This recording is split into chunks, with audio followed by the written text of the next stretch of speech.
Halo teman-teman, perkenalkan nama saya Lela Mita Joy Surbakti dengan NIM 200611020009 dari kelas 4B1 Manajemen Teknologi dengan dosen pengajar Dr. Magdalena Wulur, SEMM.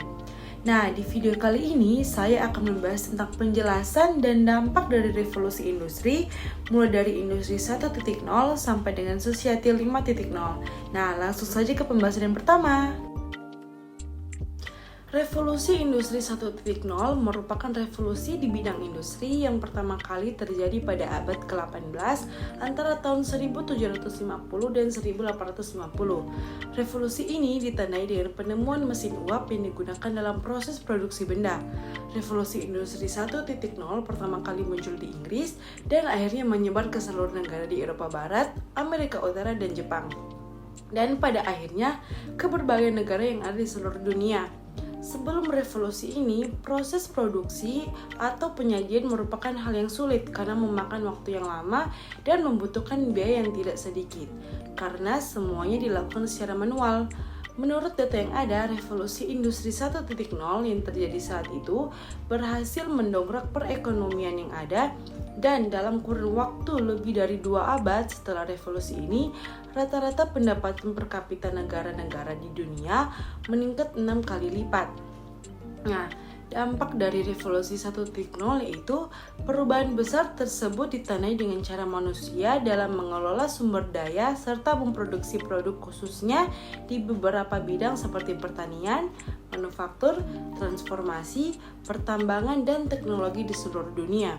Dengan adanya revolusi industri 1.0 tersebut akan menjadikan proses produksi yang ada menjadi lebih cepat, efisien, dan mudah. Revolusi industri 2.0 terjadi di awal abad ke-20 yang dikenal dengan revolusi teknologi. Revolusi industri yang terjadi ini ditandai dengan adanya penemuan tenaga listrik yang membuat mesin uap yang tadinya sering digunakan dalam proses produksi semakin lama digantikan dengan adanya tenaga listrik tersebut. Di akhir tahun 80-an, transportasi mobil mulai diproduksi secara massal. Namun, proses tersebut tidak membuat pembuatan transportasi mobil lebih singkat dikarenakan setiap kendaraan yang ada harus dirakit dari awal hingga akhir oleh seorang perakit mobil. Revolusi tersebut menyebabkan proses produksi yang ada menjadi berubah secara keseluruhan. Dengan adanya hal tersebut, proses produksi mobil tidak lagi memerlukan banyak tenaga kerja untuk merakit dari awal hingga akhir. Namun, karena adanya bantuan kemajuan teknologi tersebut, sebuah proses produksi transportasi mobil hanya membutuhkan perakit mobil untuk menjadi spesialis yang masing-masing mengurus satu bagian saja. Dampak revolusi industri 2.0 lain yang paling terlihat adalah di saat Perang Dunia II, di mana kala itu produksi kendaraan perang seperti tank, pesawat, dan senjata tempur lainnya diproduksi secara besar-besaran. Pada era revolusi industri ini juga terjadinya perkembangan pada manajemen bisnis yang membuat semakin besarnya kemungkinan untuk meningkatkan efektivitas serta efisiensi di berbagai fasilitas yang ada di industri. Revolusi industri 3.0 yang berlangsung pada akhir abad ke-20 ditandai dengan munculnya teknologi digital dan internet. Berangkat dari sosiologi Inggris David Harvey yang memaparkan pandangannya tentang revolusi industri yang terjadi saat itu, proses kompresi ruang dan waktu semakin terkompresi.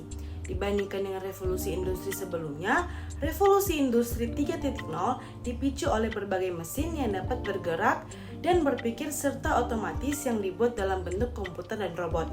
Dampaknya, dengan munculnya revolusi industri 3.0, masyarakat kontemporer telah mengubah cara mereka berhubungan dan berkomunikasi. Berbagai bisnis yang ada pun harus beradaptasi dan merubah cara kerjanya agar dapat menyesuaikan dengan keadaan yang ada dan tidak hilang tertelan karena adanya kemajuan pada zaman ini. Selain itu, kemajuan teknologi komputer yang terjadi saat itu yang berkembang dengan sangat pesat setelah Perang Dunia II selesai. Berbagai penemuan seperti semikonduktor, transistor, hingga kemunculan IC atau integrated chip yang membuat sebuah komputer dapat berukuran lebih kecil, menggunakan daya listrik yang sedikit pula, dan kemampuan menghitung dan menerima perintah yang semakin canggih.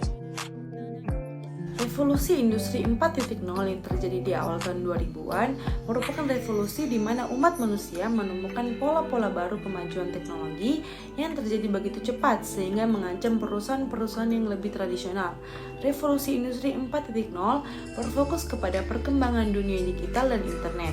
Berbagai inovasi seperti robot yang terhubung ke internet, artificial intelligence atau AI, cloud computing, dan sebagainya berkembang sangat pesat di era ini. Teknologi baru yang belum pernah ada sebelumnya seperti ojek online, tunai lewat ponsel, sampai warung digital pun bermunculan di era revolusi industri terbaru ini. Dalam skala industri, revolusi industri 4.0 meningkatkan kemampuan software dan internet untuk meningkatkan efisien perusahaan. Nampaknya, sejak diperkenalkannya teknologi ini, perusahaan dapat mengotomatiskan seluruh proses produksi tanpa bantuan manusia. Contohnya, yang diketahui dari hal ini adalah robot yang melakukan urutan terprogram tanpa campur tangan manusia. Teknologi manusia semakin berkembang sehingga negara-negara maju mulai melakukan perubahan. Salah satunya melalui Society 5.0 yang digagas oleh negara Jepang. Ini merupakan penyempurnaan dari konsep 4.0. Konsep ini memungkinkan kita menggunakan konsep ilmu pengetahuan yang berbasis modern untuk melayani kebutuhan manusia, mampu mengintegrasikan ruang maya dan fisik menjadi satu. Misalnya speaker cerdas yang bisa berbicara seperti layaknya berbicara dengan manusia. Dampak dari revolusi industri 4.0 dan Society 5.0 adalah dunia yang semakin terkoneksi sehingga tidak ada batas lagi antara sistem yang satu dengan sistem yang lain. Contohnya, bocornya data personal society Indonesia. Contoh lainnya seperti smartphone yang secara tidak sadar merekam segala aktivitas penggunaan lalu dihimpun di dalam big data. Nah teman-teman, itu dia penjelasan dari saya tentang tahapan-tahapan revolusi industri dari revolusi industri 1.0 sampai dengan Society 5.0 serta dampak dari revolusi-revolusi tersebut. Jika ada salah-salah kata, saya mohon maaf dan terima kasih sudah menonton video ini. Saya pamit undur diri, sampai jumpa lagi semuanya. Dadah!